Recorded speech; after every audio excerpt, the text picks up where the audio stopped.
ബാർക്കോഴ കേസിൽ കെ.എം. മാണിക്കെതിരെ തുടരന്വേഷണം നടത്താനുള്ള വിജിലൻസ് കോടതി ഉത്തരവുമായി ബന്ധപ്പെട്ടുള്ള പ്രമുഖ നേതാക്കളുടെ പ്രതികരണങ്ങളിലേക്ക്. ബാർക്കോഴ കേസ് ഗൗരവമായി അന്വേഷിക്കണമെന്ന നിലപാടാണ് നേരത്തെ തന്നെ ഈ ഗവൺമെന്റ് അധികാരത്തിൽ വന്നതിന് ശേഷം സ്വീകരിച്ചിട്ടുള്ളത്.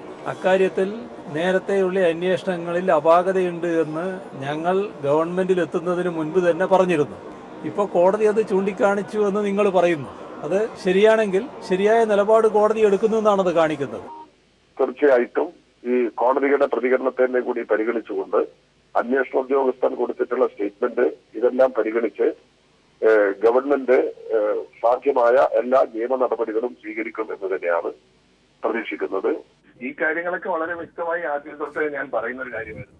കാര്യം ആദ്യത്തെ സുകേഷിന്റെ റിപ്പോർട്ട് അന്വേഷണ രീതിയിൽ നിന്ന് വ്യത്യസ്തമായിട്ടാണ് അവസാനം വരുന്ന റിപ്പോർട്ട്. ആ റിപ്പോർട്ട് സുകേഷിനെതിരെ അല്ല എന്ന് ആ ഭാഷ കാണുമ്പോൾ തന്നെ സാധാരണ ഭാഷ വായിക്കുന്ന ഒരാൾക്ക് മനസ്സിലാകുന്നതാണ്. വളരെ രണ്ട് ലാംഗ്വേജിൽ നിന്ന് വളരെ വ്യത്യസ്തമായ ലാംഗ്വേജ് ആയിരുന്നു. സുകേഷിന് എഴുതുന്ന വളരെ സിമ്പിൾ ഇംഗ്ലീഷിലാണ് കാര്യങ്ങൾ എഴുതുന്നത്. മറ്റൊരു വളരെ ഒരു സാഹിത്യ രൂപത്തിലുള്ള ഒരു ഇംഗ്ലീഷായിരുന്നു വന്നത്. അപ്പൊ ഇത് രണ്ടും വായിക്കുമ്പോൾ തന്നെ നമുക്ക് സാധാരണ രീതിയിൽ മനസ്സിലാവുന്ന രീതിയിൽ തന്നെ പറയേണ്ടി വരും. ഒരു ഉദ്യോഗസ്ഥൻ അന്വേഷണം നടത്തിയ ഒരു ഉദ്യോഗസ്ഥൻ തന്നെ തിരിച്ചും മറിച്ചും പറയുന്നു. That affects the credibility of the official concerned. ആ ഉദ്യോഗസ്ഥന്റെ വിശ്വാസ്യത എത്രമാത്രമുണ്ട്?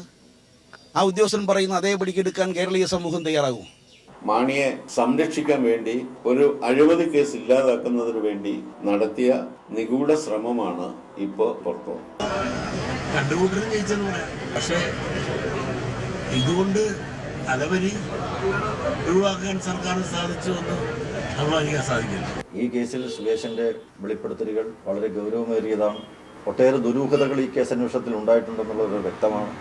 അതുകൊണ്ട് നേരായ വഴിക്ക് തന്നെ ഈ കേസ് മുന്നോട്ടേക്ക് പോകണം. കുറ്റം ചെയ്തവർ ആരായിരുന്നാലും നിയമത്തിന്റെ മുന്നിൽ കൊണ്ടുവരുവാൻ നടത്തുന്ന ഏതൊരു ശ്രമവും സ്വാഗതാർഹം തന്നെയാണ്.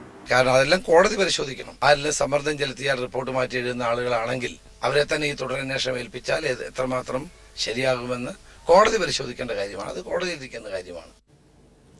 വയനാട് ജില്ലാ സെക്രട്ടറി സി ഭാസ്കരൻ അന്തരിച്ചു. 66 വയസ്സായിരുന്നു. ഉദരസംബന്ധമായ രോഗത്തെ തുടർന്നായിരുന്നു അന്ത്യം. ജില്ലയിൽ കമ്മ്യൂണിസ്റ്റ് പാർട്ടിയെ കെട്ടിപ്പടുക്കുന്നതിൽ മുൻനിരയിൽ പ്രവർത്തിച്ച നേതാക്കളിൽ ഒരാളായിരുന്നു.